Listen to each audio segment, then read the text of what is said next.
Well, hey guys and gals in YouTube land, this is Pat and Heidi from Rain Country Homestead. God is good all the time. Well, so today we wanted to talk about the benefits of prepping.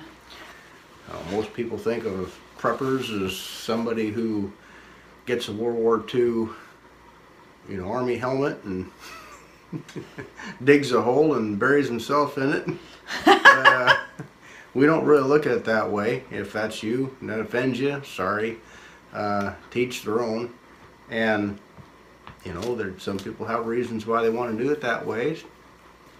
That's fine. And there could be a time and a place for that.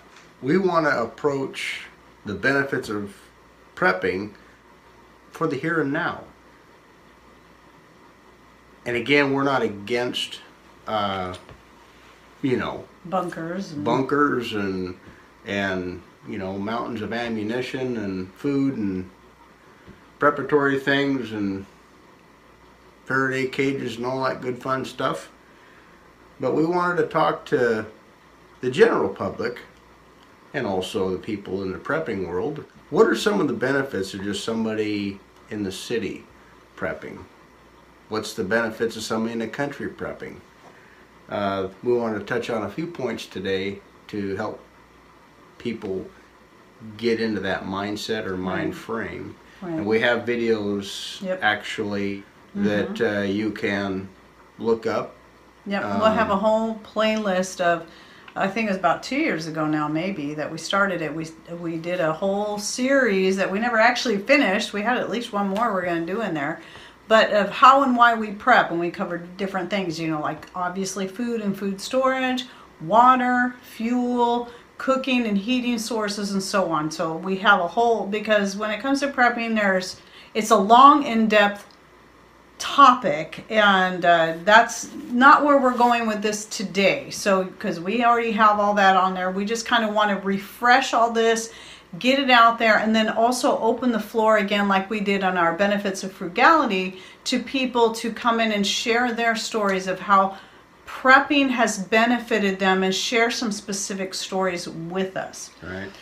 So for starters, let's just list off a few of the things, a few of the general benefits that prepping is good for. And at the top of the list, what I actually put was having the ability to help others in need. Now, this is one that crosses right over into the benefits of frugality as well. In fact, you'll find that these two topics totally overlap, like completely. But, we can have a little bit different focuses on those. So, well, people in need, and she's talking about that one specific thing, and that bleeds off into other areas of prepping and why people prep, or why part of the reason why we prep.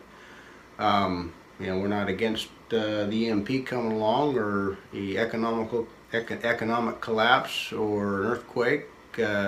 We know all these things are potentials, and so that's the other reason why we prep. But we kind of want to focus on the practicality of it in day-to-day, everyday living. More simple, practical, and everyday life things that happen. Right. So we all know people, family members, friends, that something happens, and whether it be a death in their family or a serious health issue that comes up or anything that happens, and maybe they just need a little help, whether it be financially or maybe they could use a few cans of food or something, and you've got the ability to do that because you're already prepped for yourself. You're already ready to go, and now you can help somebody else in need when those times arise. And obviously, we have to be a little careful about who we help and how we reach out to people. But I think that if we're going to be good stewards of what we've been blessed with,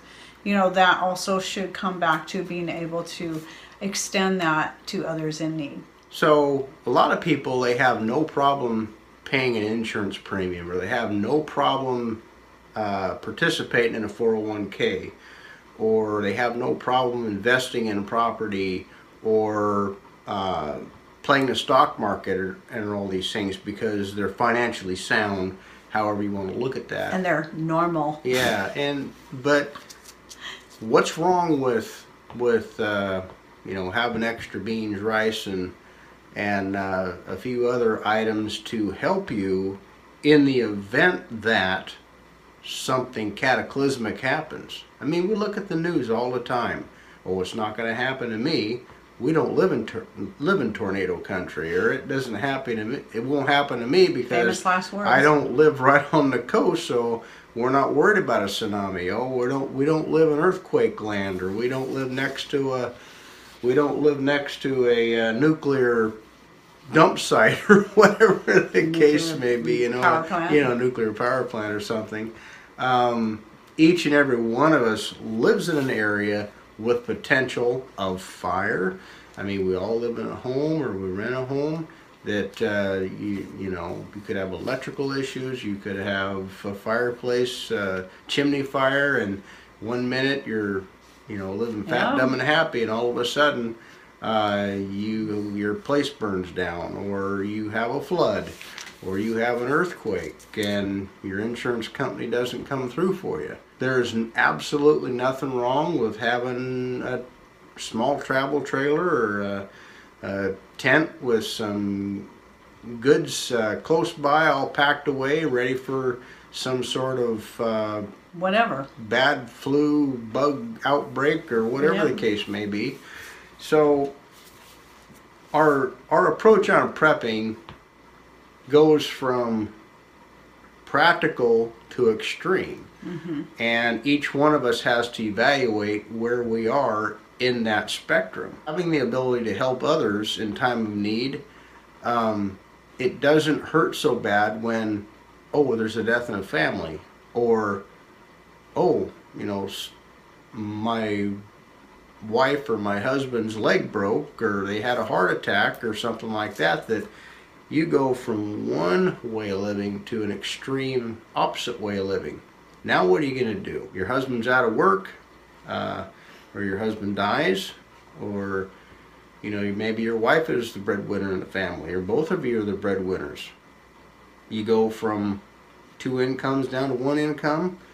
You have all these different bills and all these payments, mortgage, hospital bills, you have dependents, have all these things to think about. So prepping is just another savings account. Yep, another form of insurance. That you can, a better form of insurance, because you make the decisions of whether or not you're going to pay out the dividends for it. And you still have it. It's like we keep saying, it's not like you pour money, all this money into insurance, and you know, if you never use it, never need it for anything, that money's just gone. Right. When you put your money and your supplies and your thoughts and your planning into things that are tangible that you have on hand, it will be there for you. Things that you can control. Yeah. And then you can just cycle through it. And you know, we talk about all this in our other videos. So let's get back to the list of just like, I've got, I think, 5 or 6 basic things. So like I said, we covered the, you know, the ability to help others when need, when something comes up in their own life,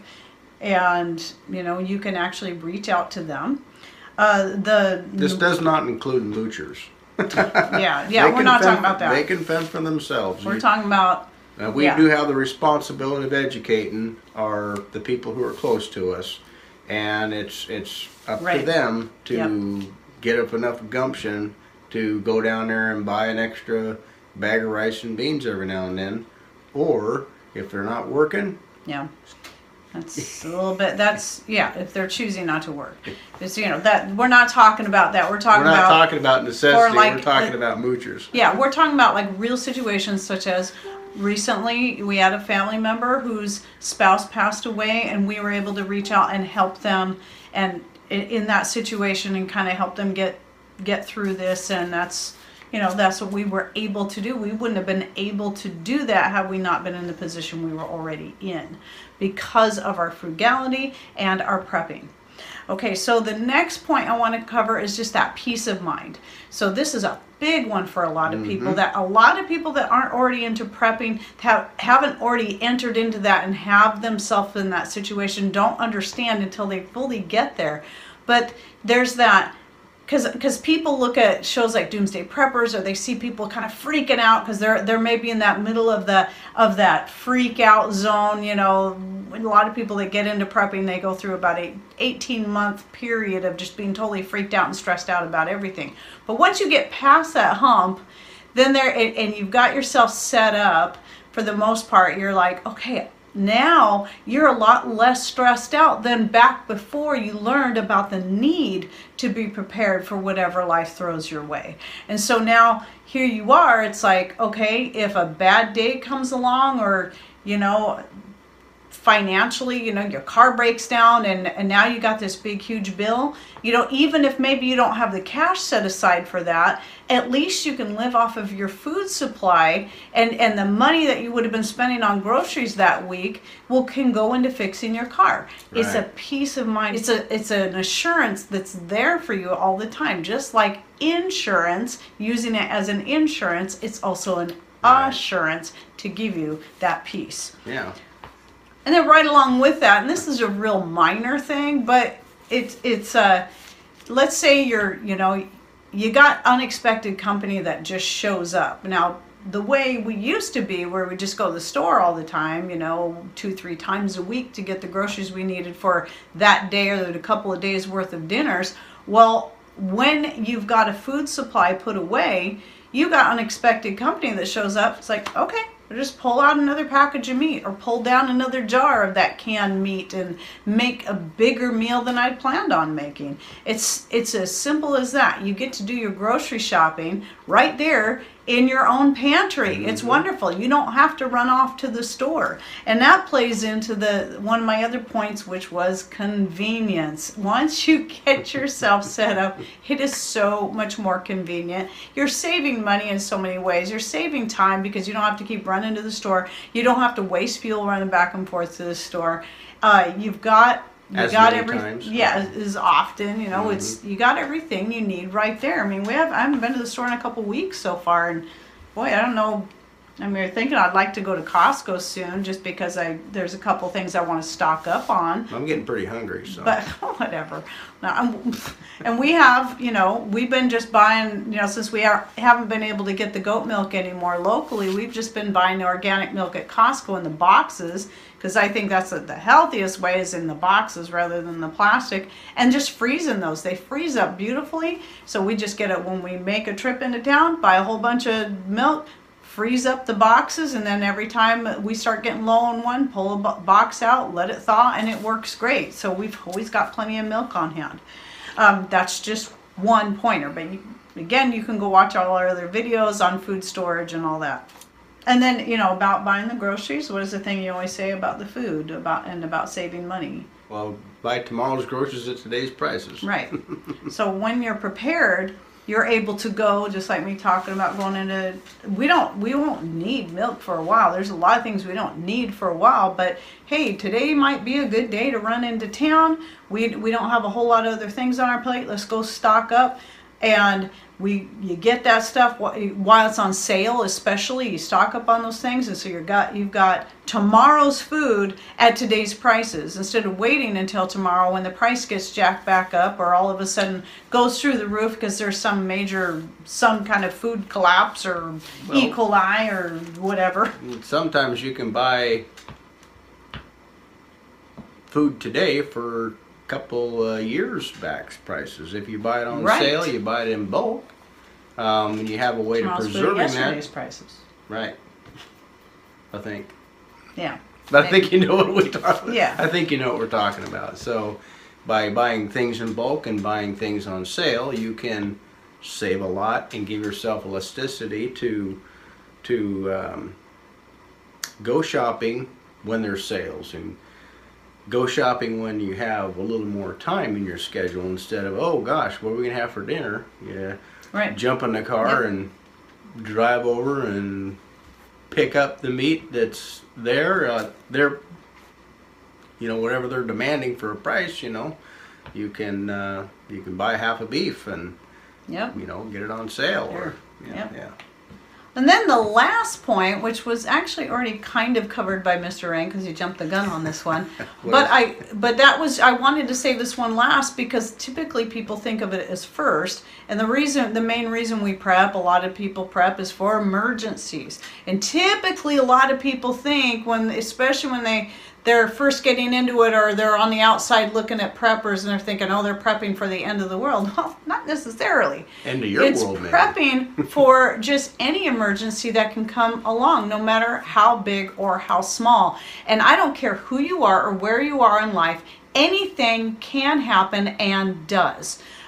We've mentioned several times where we live, power outages are quite common. They do happen, partly because we live in a place that has, well, tall trees. And when you have tall trees and you have big winds, you have power outages. Yeah. It just happens. It's just life. But even if you don't live in a place like that, all it can take, and I've heard this happen to several people, is one drunk driver or one person just driving crazy, running into a power pole or a transformer or anything. You know, anything like that can happen, and you can be without power for a day or even a week.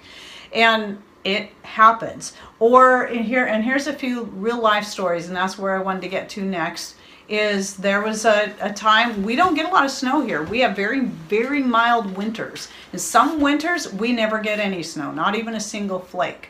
But there was one winter we had a blizzard come through here, and it blocked off our town from both sides. There was no way in or out of our little town. We became an island.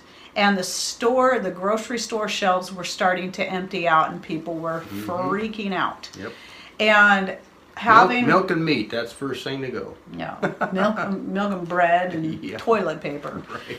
But when you have all these things on supply, you've got to, you're set. You don't have to worry about when the trucks are going to be able to get through the road again. You can typically, like where we're at, we could easily make it for a full winter without having to worry about trucks being able to get through. We're fine. We're set for that. And then we had it almost happen again when there was so much heavy rains that it washed out, completely washed out the road coming into town from the south side of us, and the road on the north side took it down to one lane. So had it been any worse, we would have been in the same situation again, and where no trucks would be able to get through. Yeah, a seismic event would easily take us out. Yep. Yeah. Well, and here's something that happens. This is much, much smaller scale, but this has happened here and fairly recently. We know this because our son works at the store, and he's told us about this, that, you have workers that go on strike at these different, whether it be the truckers or the certain grocery, what would it be, like IGA or whatever, and they go on strike, then certain items are not available, and that's very likely going to be your big items that people think of the most: milk and bread. Those are the two that you're most likely to run out of when those kind of things happen. And so people are like, oh no, we don't have any milk and bread. I mean, when that was all going on, it was not a big deal because we have plenty of grain stored up. We have plenty of flour stored up. I always make all of my own breads. And we were at that time getting, not only have powdered milk stored up, but and boxed milk. We were also getting milk from a friend who has goats. And so we were set. That's why we didn't know, by going to the store, we didn't know this was an issue because, well, these are things we don't buy at the store. Well, and don't get us wrong. I mean, some of these things that, okay, well, we've got the water taken care of in several different ways of getting water. We've got the food and ways of cooking it, and we got that covered. There is going to be something right that you're going to be lacking on or forget about. But watching videos like this kind of hopefully helps you guys think, what about medical supplies and how to treat people? I mean, we're probably a little bit remiss in that area because we're generally pretty healthy people, and a lot of us don't really think about those things unless you're diabetic, or unless you have a breathing issue or something like that. Most of us don't think of the medical thing. Most of us don't think about tooling up our cars or educating ourselves on, well, what is causing my car to miss, or how do I fix a flat tire, or some of those different things. Hopefully these videos can kind of get you into thinking about where am I lacking, and how do I eat this elephant? How do I just a little bit at a time through videos like these, or some of the stuff we have archived, or some of the other channels out there that can educate you on different ways of preparing for real life events, and even something as far as an EMP, or on the other side of the spectrum, of a zombie apocalypse or something. And that's the thing is, I don't think anyone can fully be prepared for any really major disaster. But the better you can get yourself in that, the better prepared you can be, the better off you will be. Right. So even if you're still missing something, and we do have a video just on medical stuff, because we do have preps for that, and we also grow a lot of things to help with us medicinally. But yeah, there's things we don't think about, because we don't have to deal with diabetes. We don't have to deal with certain other common diseases or issues that a lot of people may have to deal with that might have to have medications on hand, which is also why I learned about the thyroid, and found it important to get us off the thyroid medication so we didn't have to be dependent on it. That was one of the reasons I did that. Was part of my way of being prepared as well as just being healthier. Being independent. Right. Oh, and then we also have a video just on skills, being prepared, preparedness as far as skills and the importance of that. So again, go check out that video or that playlist. I'll make sure that it's linked down below in the description box. Don't forget to hit the show more so you can see everything in there.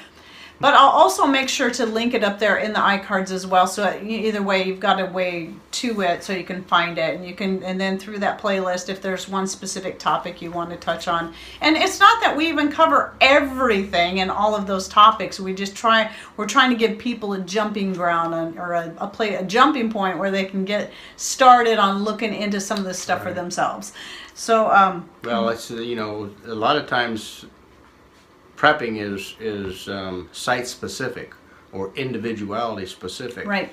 Depending on where you're at and how you live, where you live, and what your medical needs are, your physical needs, and family your size. Talent needs are. And a lot of these things, it's not just important to have an extra board laying around or an extra can of beans. Is okay. How do you open a can? Yeah. How do you prepare it, and what are the different ways to prepare it, and practice those skills. Practice. Instead of taking your car down to the auto shop, I wonder if you can figure out how to work on that yourself. Yep. I'm going through that with my power saw right now. Instead of taking it down to the saw shop, I'm going to repair it myself. I'm going to figure out what's making it not run right, and I'm going to repair it. And so some of these videos we're recording and we're putting up just in case you guys, maybe you have no need to fix a power saw, but maybe you have, maybe I want to figure out how to make, my small engine work on my rototiller or something of that nature. So that's why we put these videos out, for your benefit and our benefit as well. So right, yeah. Well, and then we're learning, as you're fixing those things, even if by chance it ends up costing just as much money to fix it yourself, because maybe by trial and error you had to buy a few extra parts. Which I don't know that we've really had to do that, but sometimes that can happen. The thing is now you also got an education, so the next time you have something like that to fix, it's going to cost you less money, and now you know how to do it yourself, so that makes you more independent. And these skills cross over into other areas as well. A small engine's a small engine. Some of the, a power saw doesn't look like a lawnmower, but the concept is the same from one to the other. So you can say, okay, well, I don't have fire, I don't have fuel. Those things cross over, just like ways of cooking or ways of heating. Some of those things cross over. Yep. It's all heating, but you know, what medium are you using to get the warmth. Yeah. So And anyway. of course we talk about all that in another video as well. So that's all in that playlist. Anyhow. But yeah, and that's okay. Well, I wanted to touch on these various things just to kind of put it out there again, remind you it's out there, and then if you're new, let you know it's out there, because you might not know we have all this stuff. So just the little bit we're sharing with you is just a little bit of what we do and why. So that's why we have this big long series. We also have a video on how to get started in prepping, and I will also link to that video up here and down below. And so again, now to close this out, I want to remind you that one of the main reasons we wanted to do this particular video wasn't just to remind you of that, but also to get some more feedback from other people. We want to hear real stories from real people and put them down below, so that in future videos, you know, for those people who don't have time to go through and read all your comments, which I totally understand, we can go through and read them and pick out some of the ones that we think might be most applicable to everyone else, because we can only get a few, right. But share them all, because we for those people that do have time to read through, every little bit they can learn from it is great. But we're also going to do a series of videos reading your various comments, so that people can just put it on and listen and go, okay, wow, that's great. Wow, when we've already, from the frugality, just like the one we did on the benefits of frugality, already have just tons of great comments, and we will be doing a follow-up on that soon, where we're going to be reading those comments, or at least some of them, and probably do a whole series of, you know, because obviously can't do them all in one video. Because everybody has great, wonderful, unique stories because of our different situations, and I think that's where we really start learning from each other, because again, we're just Pat and Heidi. We're only going to have our own certain life experiences and what we've had to deal with that are going to be completely unique from this person over here that has 5 kids at home, or 8 kids, or has an elderly parent that they're taking care of. Everybody's going to be unique, so we all have to find what's going to work best for ourselves, and we can do that by learning from each other who's already there. Right. Yeah. Through these videos and through your comments back and forth, that helps us, you know, it stimulates us, Right. and gives us ideas. Oh, Right. well, we should touch on that, you know. Yep. And anyway. Okay. That's it. Well, thanks for stopping by. Thanks for watching, Take care. and God bless.